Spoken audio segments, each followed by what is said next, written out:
Hey guys, this is Turok, and in this video, I'm going to be reviewing One Piece chapter 1175. And now it all makes sense. After doing some research, after seeing the name of this chapter title, it makes sense why why Oda decided to pick this mythological creature from the Norse mythology for Loki. I was thinking all along he was from the earlier on that when they mentioned him eating a devil fruit, that it was this fruit, that it was going to be Jormungandr. And then when he defeated his father in the flashback and 14 years ago, the silhouette that Oda drew made me think maybe it was Fenrir instead. But no, he picked the dragon that we saw the form last chapter. So yeah, it's not like a I was gonna wait until later to talk more about it, but no, it showed up already. That's right, at the end of the last chapter.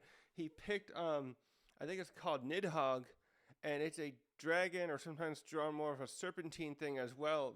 Like kind of like I know Jormungandr often is. That it lives underneath Yggdrasil, but we'll get more into that later. I'm gonna flesh out. I only learned a little bit of that, and there's not a whole lot here that I see it link up to fully. Without that'll be like another video where I'll have to read more stuff. I only saw a short video providing that. I had to look up the name because I thought I saw it was familiar, because I think that this creature, a form of this, showed up in a God of War Ragnarok, of which I've watched the cutscenes for that. So first, in the last couple chapters, we had the children were almost going to reach the shore, and Summers was shepherding them there, and then due to that one of these the sun god apparition that came after was going after it caught up with there was Ripley's group with Oimo and some others together that were trying to stop the children, and then there was Goldberg, Rode, and Gerd caught up with them to help. And when that thing came toward them, they defended themselves with this right here, this attack, Gokoku sovereignty, which is similar to Dorian Bragi's one, and we also saw Kaido and Big Mom have something like that, and it fell into the water. Actually, I think first it almost fell on Summers. He whacked it once and hit it to the side, and it just falls into the ship and destroyed it. And so then the kids in the last chapter were about to fall to their deaths, and that's when Luffy and Loki arrived to save them. Meanwhile, the other reinforcements that came from below, we had they had separated. We had Zoro, Haruden, and the others there. There's Chopper, Scopper, and Sanji. And Sanji went to help Nami's group, but Haruden and Stevenson and Zoro went to protect Chief Yarrow from Dorian Bragi's group that are possessed and are making their way to West Village. So everyone split up that way, and I thought it was going to be a little longer before Luffy and Loki came up. And by the way, it looks like I got that wrong. I think that spot there, where is it here? I'll pull it up. I think that was supposed to be Luffy flattened out on top of Loki's body. He into rubber. I guess that I was thinking that was something else. What did I say in the last chapter? I was thinking it was like a bit of land nearby or something, and then Luffy. Or did someone else? How did I think this afterward? I was thinking like Luffy, because when he turns on his awakening, he can turn other stuff into water. So I was thinking maybe he turned something into land there, the way he did in Egghead when Bonnie and Sanji and the others fell from the sky after Kizaru almost killed them. He turned off into rubber to help and stop the fall. But it looks like instead he just stretched himself out. So yeah, we go. This is the end of the last chapter, and we saw this enormous dragon, and the scale here still wasn't fully. I didn't fully appreciate the scale here, and it can't be understated how amazing this is. So let's get into this now.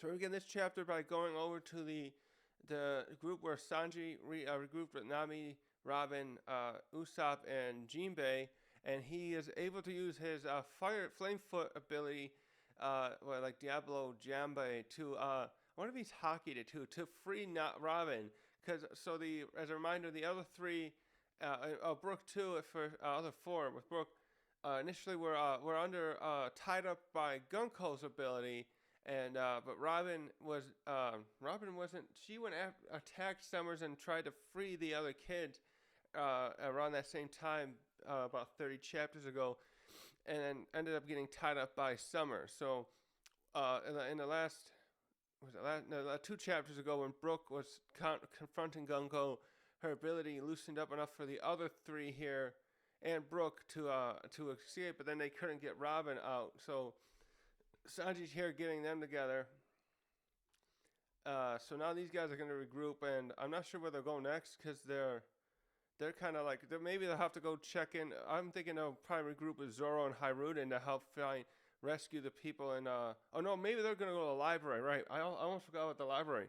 There's so many little things going on. They'll probably go to the library and check in on that owl, and maybe Angie and the others will come regroup with them soon. Because now Angie, Roto, and the others and Ripley and the others are all with the kids, but they can free them now. But these guys will probably head to the library first, I imagine, to help out there because it's getting burned down. And that's right, they got Jinbei there, so if they can produce some water from somewhere, he can quickly put that out and try and minimize the damage being done to the books there. So we switch to the Western Village. First we end there. I think we see that's right at the top there. We see the shadow there of Loki in the distance.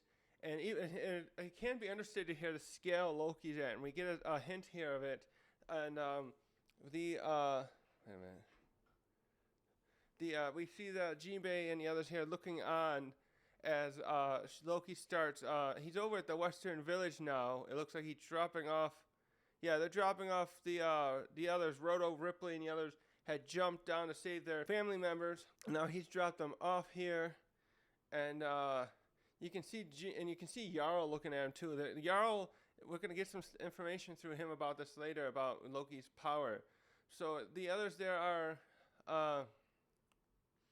who is that there? We got one of the other kids there, because a lot of those people got injured. That's right.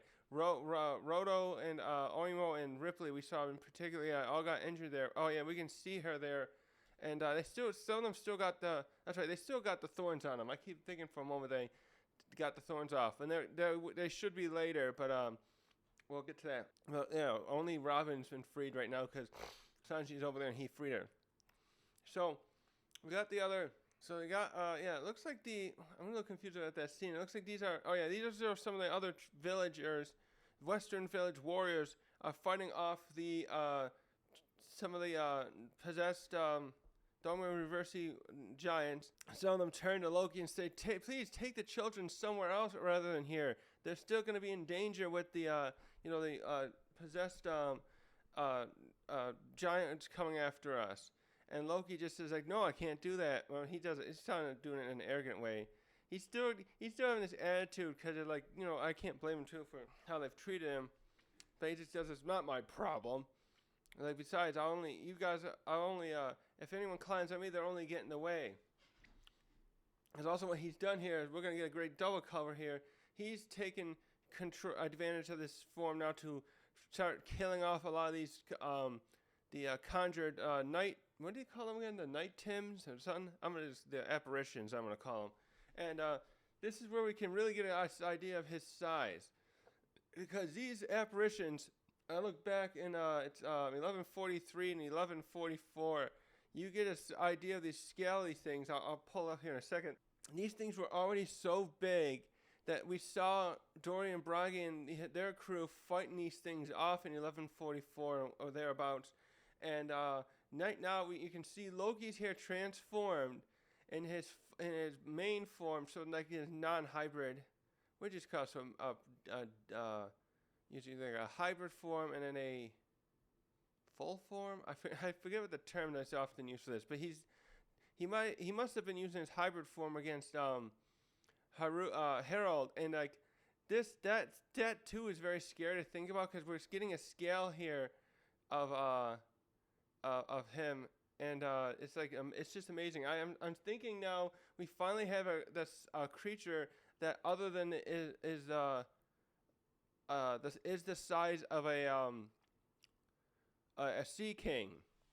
And it's hard to tell here because we're looking at houses and stuff, but we got to remember when you zoom in here, these houses are made for giants, and a lot of these giants are averaging something like 80 to 90 feet, and so these houses here are a couple hundred feet tall and taller. You got the battlements of the towers of the August. How do you call that castle? Harold's Castle. Loki's towering over it all. So I think we can easily guess to say here that he's way bigger than Kaido. Kaido was already impressive. That dragon, even in I didn't have the chapter here. I'll pull up. There's that dragon from Punk Hazard that was appeared in like 654 or 655. I forget the number. I was looking at it this morning. It's around there, and that dragon too was really impressive, but nothing like this. Kaido and that dragon got nothing on this. These apparitions. I'll pull that up now to give a scale. I have. If you look at this stuff here, like there's this one here towering over Ripley. There, standing up. There's the Draugr here that showed up in the Western Village, and the other two I want to show is the I think it's supposed to be Fenrir. Yeah, there it is. This is the one I really want to get at too. There's Saul right there. Right here we got Saul, and you got the Fenrir apparition showing up. So Saul's over 100 feet tall or so. This thing's scaling over him, and finally there's here this one fighting this Nidhogg one that people imagine, not Loki out yet. Remember, and they're here. It's here fighting, attacking these warriors in this village. And here we saw where Dory and Bragi were fighting it, and you can see the scale of this one. It was about bigger than their ship here. Remember that we saw this ship in Egghead just recently. You can get a really good scale of it if you watch the anime version, especially. It was way bigger than any of the Navy warships they have. And then this thing it looks like it's bigger than that. And now, and again too, if you look, you had all kinds of big creatures that you've seen. These people are fought. Are these the ones down?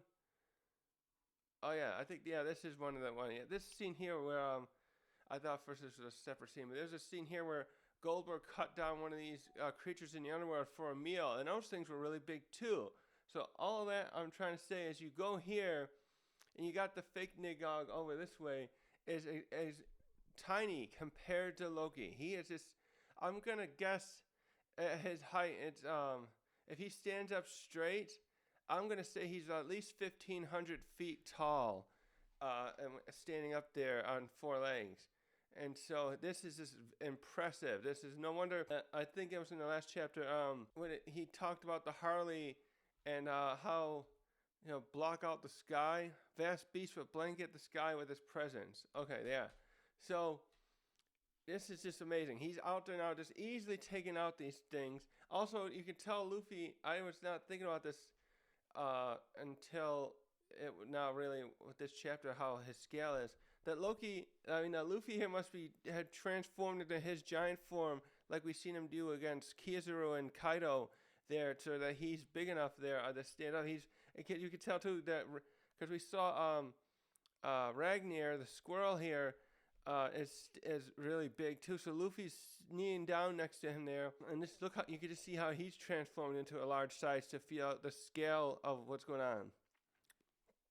And so it's hilarious too to see here because all these apparitions are actually afraid now. Their eyes are popping on these three over here, and he's eating the bird one there, and so that's shit. It's just a crazy scene, and he's got his cape on still too. I like how Oda always has like him, and he had a Kaido wearing a cape thing, and so they're transformed. That still stays on them, and he's got like Kaido too. You see, he's got these armband things, and they stay on. And so if we go to Gyarl, who uses his Denden Mushi to announce to the people that the children have been saved. We start seeing some celebrations from the other Straw Hats and other citizens. And so the main threat, the main countdown point here at this point has been it's stopped in its tracks, not mitigated. And so now we switch to Zoro, and he's like, "Hey, what took you so long? What did you do?" And as I was thinking, Zoro, you're lucky he came this fast. Oh, I thought he'd take even longer than this, but I guess he thought he'd come up right away. I don't know how long it was supposed to be that he's been gone. Maybe an hour or two. But and Zoro's just like, wait, is that Dragon? And then Luffy's like, oh, Zoro, there you are. And yeah, this is Loki here. So Zoro says, oh, okay. Since also while you're here and transformed already, you should use that form quickly to help by destroying some more of these dream monsters. And Luffy's like, all right, then let's do that. So while that's happening, we switch to the village and we start seeing that these thorn things start raining down on them. And so what's happening here is Summers, he where was he last? So he's decided to come there and get back at them for, where was he last? He thought, yeah, that's right. He was laughing at the dock. He was at the dock laughing while they were about to die. So now he's followed Loki back to the village. He's come back to the village there, and he's coming after these guys and he's like, oh, you're not supposed to be alive. Give me back my emotions. He's mad because the moment was ruined for him. He wanted to have watch as they all fell to their death, screaming and stuff like that. And you can tell he's not really paying attention because so Loki's probably got Loki has his back to this point, so he's probably not hearing this. But luckily, Luffy came over to talk to Zoro, and so he's watching what's going on. And so then we start getting monologuing of sorts from Sommer. She's like, well, this works out for me anyways. The brats are still alive, so I'll still take them to the Holy Land as we originally planned. And I'll just finish off you half-dead parents now first. And he said, I'll use these thorn launchers, of course. And this is kind of a cool-looking thing in a way, though. He's done made a three-headed version of his thorn snakes, and now they're all pulling out manifesting guns that can shoot thorns probably like machine gun fire. I'm assuming everyone here.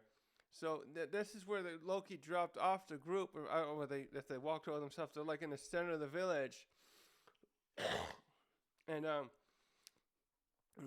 the parents are all, Roto and the other parents and grandparents, they're all down and out. So then the kids actually, we have a cool moment here where the kids all get up and stand in front of their family members and no, we're not gonna let you do that.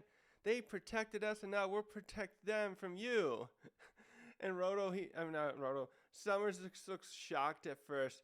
Then he's like, oh, he starts crying in this probably more like maniacal thing. And probably like sarcastic. Oh, they're so sweet. You kids are great. You're going to make this moment so good for me. I don't care about the mission as much as I care about killing you all. And he starts bragging again. He's just in euphoric positioning, posturing in it, I'll never forget the look on your faces here just before I kill you. And wait a minute here. So right here it comes. So here it comes. So he's about to kill them all. He's gonna start firing upon them right at this moment. This will probably be drawn out a little more in the anime, and I actually kind of like that. But right as that starts to happen, Zoro, as they're about to get hit, Zoro comes in and he starts cutting up all those thorns before they can hit the children. And then Luffy starts laughing. And at this point, Zoro, you can tell Summer just hasn't been paying attention. And he's just like, wait, who did that? So Zoro probably just zoomed in through so fast that he didn't even see what happened. And then Luffy then starts coming up. I bet you can hear the drum beat right now. And Summers looks up, and this storm. Yeah, this is probably being caused by Loki. But it's given such a great shot to Luffy in here. He's taking advantage of this by coming up above, and he's grabbed a bit of lightning. Is he using that to just hang on up there? Because sometimes he seems to float just fine. But it looks like he's grabbed the lightning bolt there.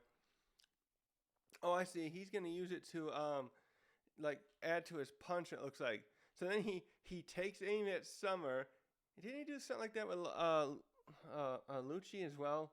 He did the thing. He did the goggles on or something, and he winds up a punch. Yeah, he's using the lightning. I see now. Yeah, he's creating a punch with the lightning, and he's twisting his arm around with the, what is that called? What did he call it in the past? He used, what was that one he used against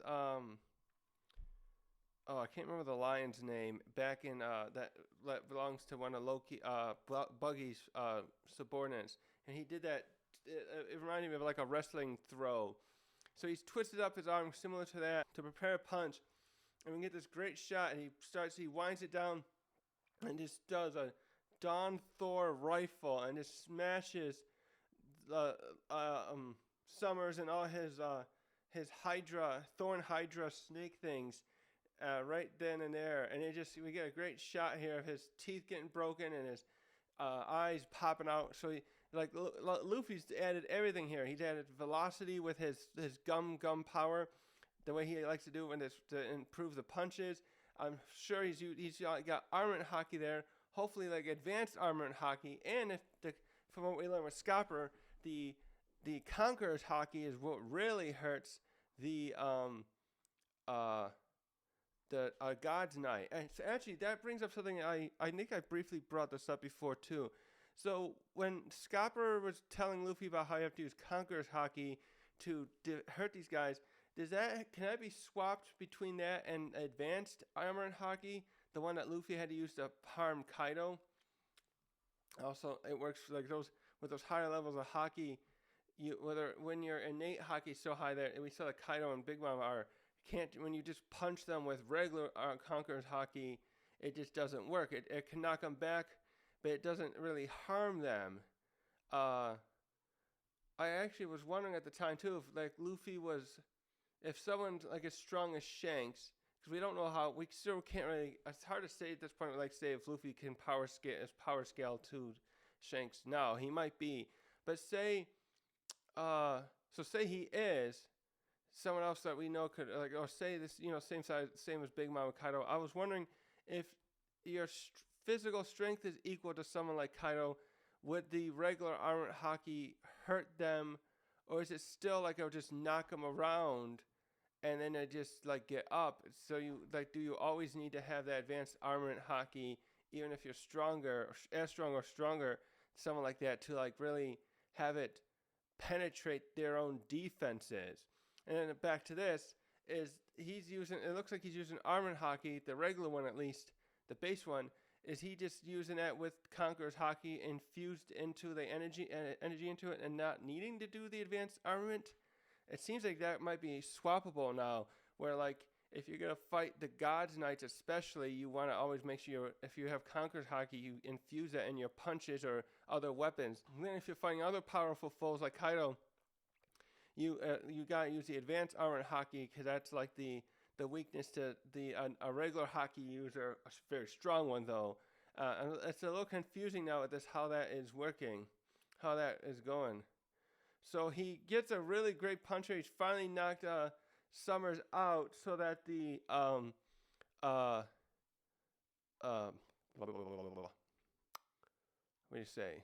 So that now we start seeing the thorn stuff is coming off of these other people who all had it on them. So like everyone else is going to have this off. Robin was an exception because of Sanji could burn it off.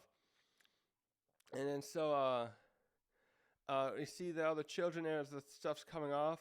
And I think that's Colin. Yeah, it's Colin. Colin is looking up at Luffy, and then he's telling the others, like especially his mom, like, look up there. Look who it is.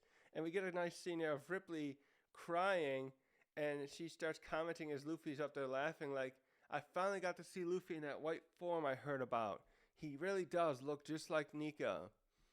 He must be the warrior of liberation. Hold on here. So we go to Summers as he's falling apart here. I guess, okay, he's not unconscious, but the puncher still have to break his powers. Usually I thought the rule of thumb is you knock him up. Maybe he is just about to fall unconscious, but it just seems to be his last thoughts. He's heard what Ripley said, or one of the others nearby him. He's like, wait, that's supposed to be Nika? That's just a bedtime tale for children. And this is something that's very telling to me, because we know that we know they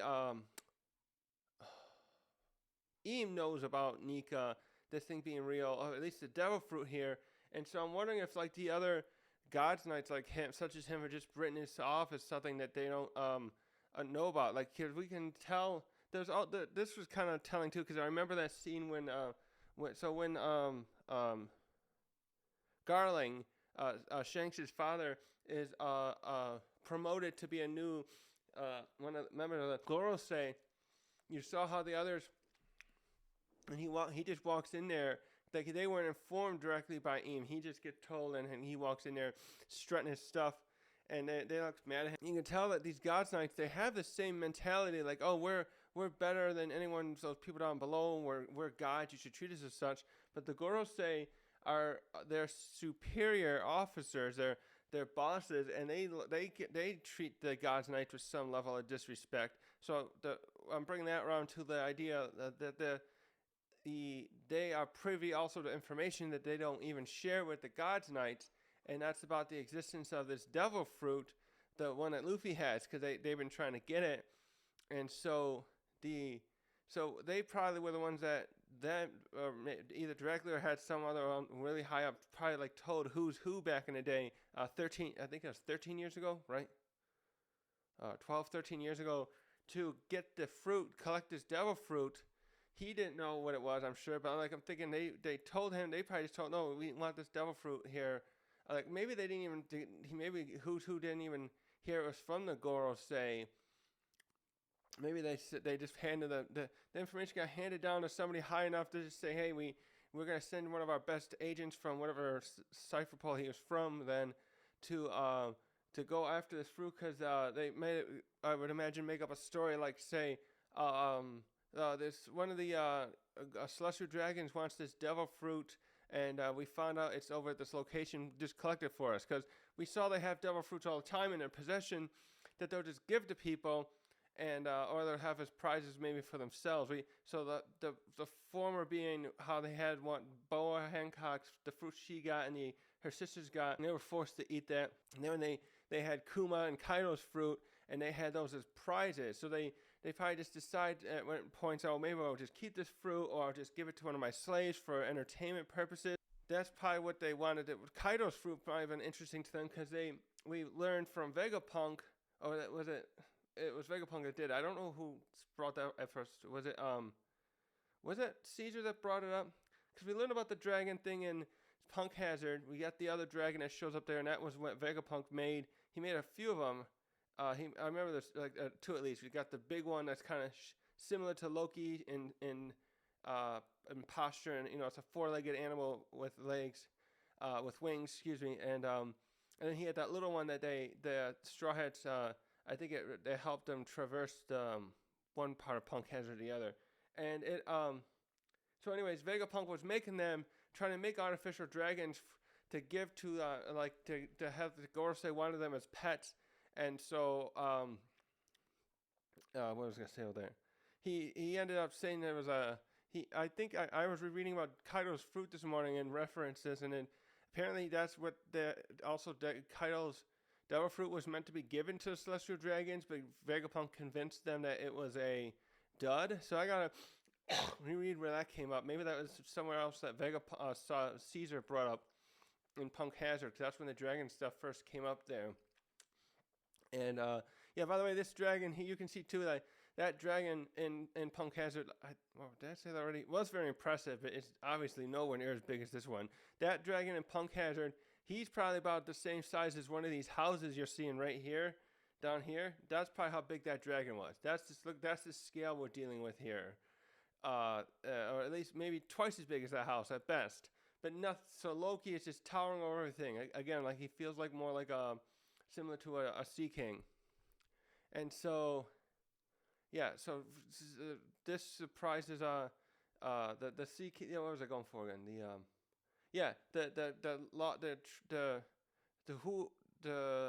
Who's privy to this information even among the celestial dragons? Because we saw like the ones, some of them don't even know about the Void Century stuff. So we go back to Luffy and Loki, and we got some other is that supposed to be other citizens probably other Elbath citizens like, what? It's Nidgar, Nidgar. Where am I going? Nidhogg, and is that what saved us? And some of the other people are probably thinking, we just saw that other thing that looked like Nidhogg. Now there's an even worse one. And there's still there must be there's a lightning storm still going on around here. Wait a minute, was that before like that? Oh yeah, the lightning and snow. So because they were saying it's snowing before, but he's causing a lightning storm too. Oh wait, is he doing that? Is Ragnar doing that? Or is he doing it himself? Or is Hockey doing it? I'm a bit confused in that because when Kaido showed up at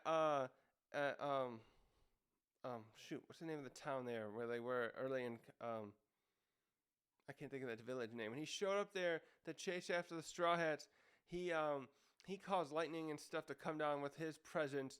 And now I'm trying to confuse whether Luffy's Loki's power is doing it, or if maybe Ragnar summoning it. So now as Loki's still going around doing this stuff, and we're having all this responses to his appearance, we go to where Scopper and Chopper are sitting, and Chopper's like, wait a minute, who is that? Or what is that? And Scopper says to him, that must be Loki, but I've never seen that before.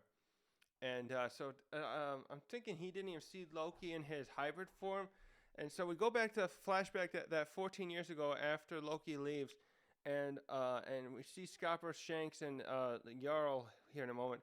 And he said one of them is asking Jarl, like, what is this secret treasure of Elbath? And Jarl's like, it's a devil fruit, a forbidden one. The dragon fruit, mythical type model Nidhogg. And he says, no matter who eats it, they will transform into the largest dragon in the world. The maximum size of the beast corresponds with the one who eats it. Now, this is something to bring up because I think this has always been kind of been a correlation with anyone who eats a zone devil fruit, in my opinion. Or if there's something else they're big, so like if Rob Lucci had his devil fruit eaten by someone much taller than him, like say even just like Kizaru, because Lucci is not a very tall by the One Piece standards. We got people like Kizaru and Brook who are like 8-9 feet tall. So and if they ate the fruit, they'd probably be like I bet they'd be nearly as tall as like Whitebeard when they transform into the hybrid form. Lucci was pretty big in that hybrid form, but not that big. Also, we're gonna stop here right there. He's calls it the dragon fruit. So this is not in the same category as Kaido's fruit. Kaido's is a mythical fish fruit, stemming from the story about a fish as a carp going up the waterfall, and it keeps trying for centuries and turns into a dragon. I actually had it pulled up here. I was looking at the other ones here. I'll bring up in a second. But the Ua no Mi Maro Siru is so this dragon fruit falls into a separate category of mythical fish, but now Oda's bringing up that there's a separate dragon category of mythical fruits. Actually, at this point, I gotta go after this is over. I want to count up the number of mythical fruits Oda's presenting, because he had Kizaru back in the day. Kizaru 2 years ago said that mythical zones are even more rare than Logias. But at this point, it's going to numbers. I think if we have more dragon types and other things like that, I think the zones are going to start exceeding the Logias. Like, what do we got now with Logias? Like 10? And then the mythicals, we got Son Goku, Luffy, Kaido, Loki. Maybe we're still not there yet, but like, I feel like this is a category, in other words, that could easily exceed Logias. And they'll probably...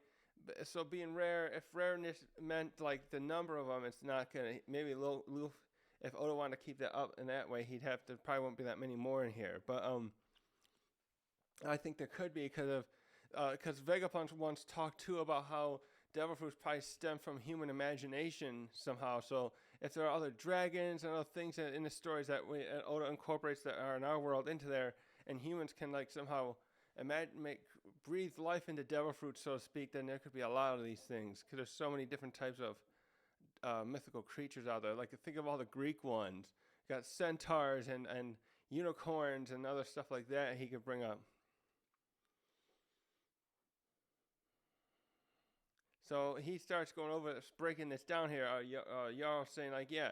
So if in other words, if a giant eats this fruit instead of a human, or an ancient giant instead of a giant, which is what Loki is, the potential of the fruit is extracted in greater measure. And so he does a scale here of human, giant, ancient giant there to show how big they could get there. So yeah, we got a good idea there. So and Loki looks even bigger than that scale in my opinion, because that's the way Oda's drawn anyways. Yeah. The way that dragon looks in that scaling there reminds me more of like how big some of the fake Nidgar was, Nidhogg is, that we just saw fleeing from him.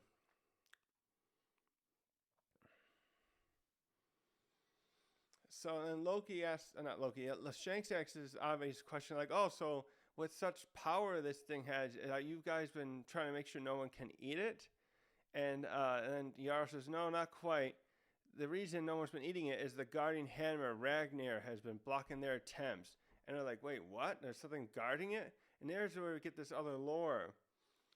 And he goes on, we have here in Elbeth a legend that talks about a warrior god.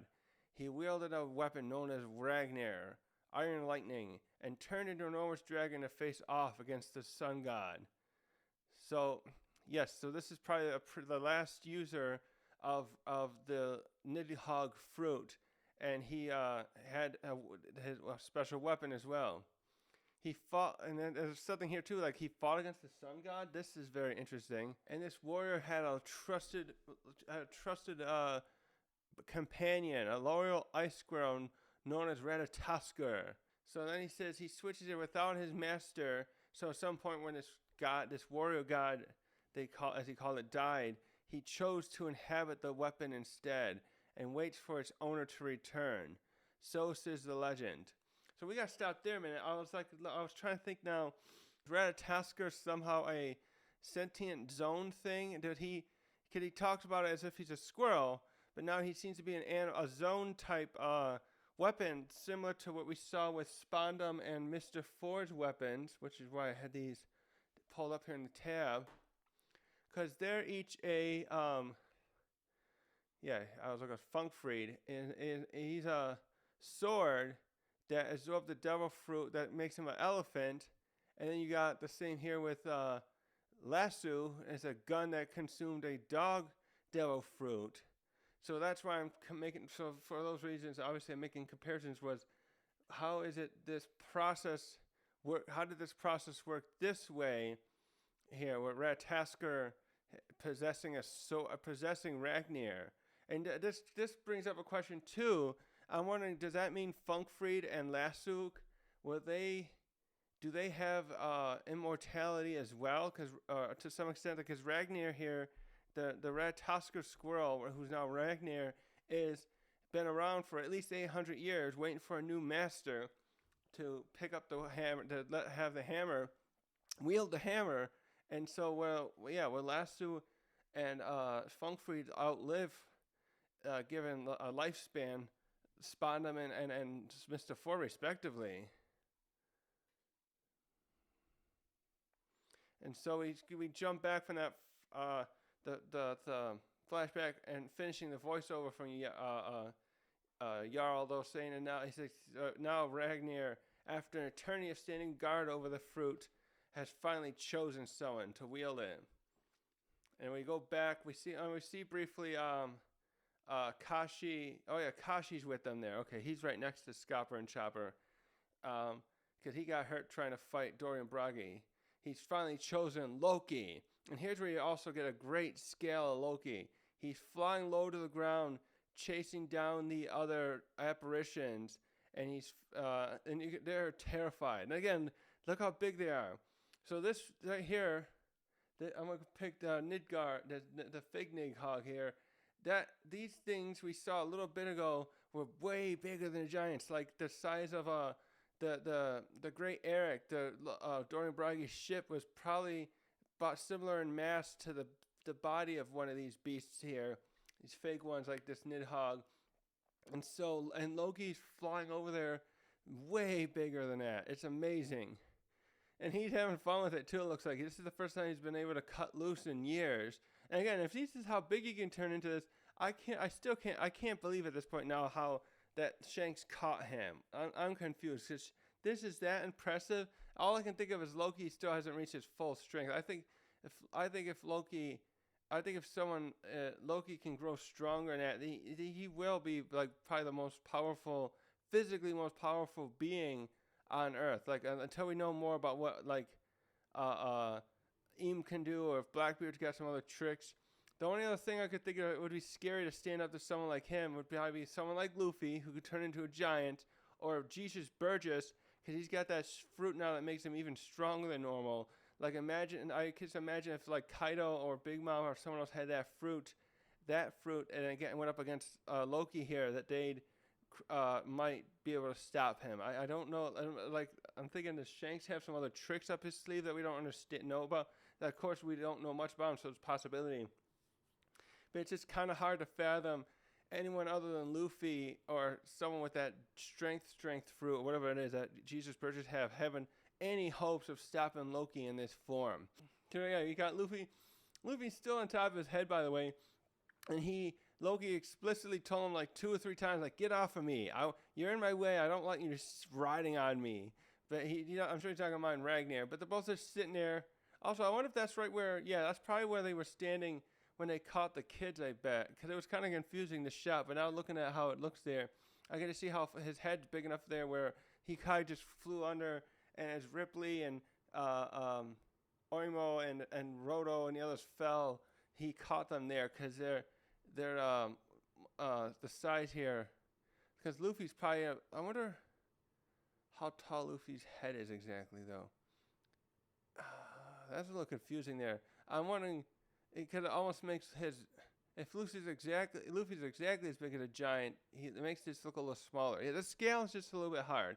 Anyways, so he's blowing lightning all around.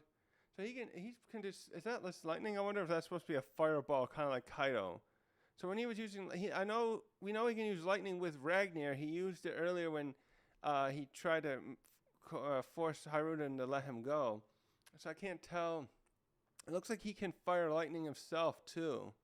So you see the attack, and it is lightning. It's called Thorheim, and he just boom, everything. He just destroys all those apparitions that he was just chasing after.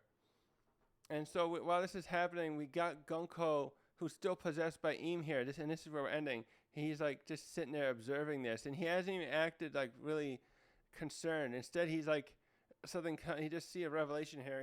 And then he's staring at Luffy there at Ragnar, and he's like, I see. So, Nidhogg, this is where you were. And that's just it. He just like you could tell this is something that's been bothering him.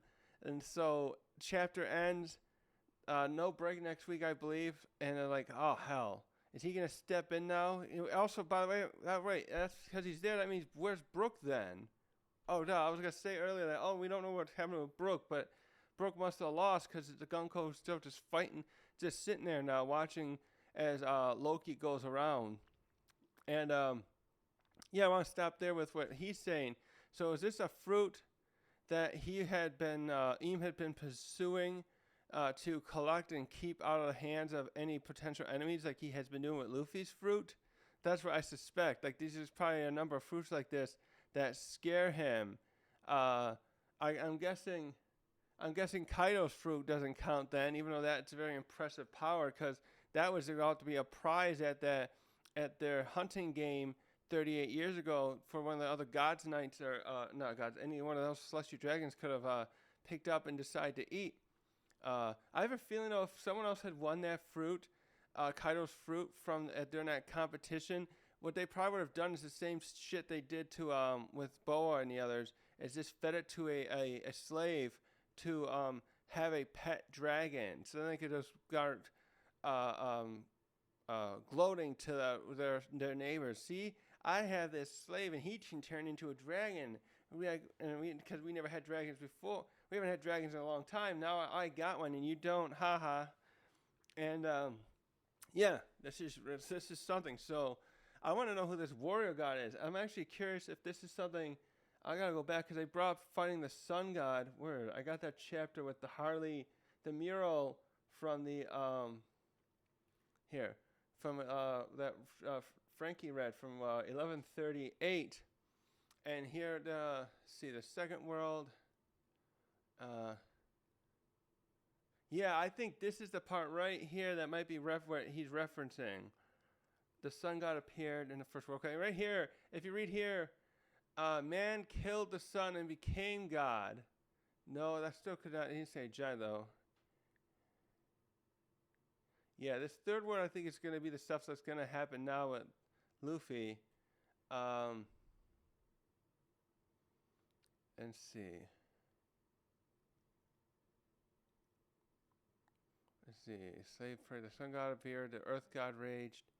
I still think there's probably something during the second world here with the sun god killing the sun that may have had something to do with this that Elbath warrior facing off against the Nika user during the Void Century here, and then once that warrior died, that's where we have the Ragnar protecting the fruit, waiting for um, uh, um, a user he finds. What's the right word? The hell allowed to do it, wield it. It meets his criteria. I was looking for another word, but I can't think of it. So anyways, that was an awesome chapter. Let me pull this up. We got to see a bit of what Loki can do. Now the question is, what will they do against Gunko? And Killingham's still there as well. So now it's like, what threat will they be able to do to stop him? Will he try to do the Domi Reversi on these two to turn them into him, or he just want to kill them right here now to prevent them from being a threat to him? Because this is basically we had lined up here the two greatest threats that it seems to perturb him, and yeah, we don't know what what's going to be. We just don't know enough of what Eam can do, and hopefully the next chapter or two will provide us with that information of what that is. At least he now knows what it is that can defeat. I don't know why he didn't think of that initially right away. Like what's there? He said before, what's there in Elbath, like that could defeat Harold when he got turned into one of his knights? No, we had two options, didn't we? We have Nidhogg or Nika, and but anyways, this was holy crap! I can't wait to see Ragnar in action more too, because that's another threat. Like are there other weapons? Like, yeah, that's why I'm bringing up to the sword. We still got that giant ass sword sitting out there on the edge of Elbath. Is Loki gonna wield that? He looks like he's big enough to, but I still think that it might be something to do with Luffy, because look right here. We still have this shot here of past sun god in these legends wielding a sword, while Loki's predecessor used a hammer and turned into Nidhogg. Oh, he has a sword there strapped to his back, at his left waist. Excuse me. So that sword sitting out there that we saw, I don't have that chapter pulled up. I'm thinking that Luffy's going to be the one to wield that somehow still. I don't know if he can get that big. We don't know how large Luffy can turn into here. So, goddamn, this was great. I just wonder if this is also hinting at somehow Loki and Luffy having to fight each other. What caused the previous Nika and Nidhogg users to have to fight each other? That this seems to be implying. Did that mean the giants in the past, led by this guy, were against were with the alliance with the world government? I want to say, but if they were, it didn't last long, because Emu mentioned how the Elbath is related to the D clan. So this is some confusion here about which side. Maybe the giant, or maybe this giants were like neutral in this fight, and somehow got pulled into fighting Joy Boy's side. Unless this is from the earlier age, and I'm just reading that Harley text, that mural version of some of that stuff about the different ages. And after an eternity. He does say it's an eternity that there. I don't know that translation is correct of him. Ragnar defending the Nidhogg fruit. So maybe that was from one of the earlier times there, earlier ages that this guy lived. So maybe it's way over 1,000 years ago. Some kind of degree, touch the forbidden sun. The slave prayed, sun God. I'm not sure. I'm gonna read over this stuff. This is a lot to think about. I want to study more of Nidhogg and stuff now. I want to see more about Jormungandr. I'm still wondering if that'll show up, or Fenrir, or anything else will show up here, and this stuff with that Oda's gonna incorporate. And yeah, I can't wait to see what Emu can do here. What other does he have anything else unique, or is he just gonna try and manifest into a bigger form of himself and try to just stab Loki? He's still wielding Gunko's weapon, so it's gonna be really, really interesting to see what he can do. Yeah, I'm just gonna leave this here and then sit over this, and I can't wait for next week. Thanks for watching.